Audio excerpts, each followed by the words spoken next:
Hello guys, welcome back to the channel. In today's video, I'm going to show you how you can get Star Bloom Daisy in Grey Garden game of Roblox BCP update part 3. Okay, this is how the Star Bloom Daisy looks like, and I'm going to show you guys where you can get the seed. You're going to go to the pass menu, and after you reach level 3, you will get the Star Bloom Daisy seed for free. Or actually, we can get it from the season 5 seed pack. Let me check it.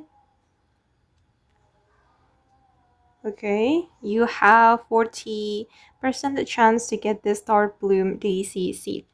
And I'm going to check the base value of this flower. I'm going to click how much is this worth. Oh, 21, around 21k shackles. And you can harvest it multiple times, but you can only get one flower from one plant. And okay guys, that's all about the Star Bloom Daisy seed in Grow Garden.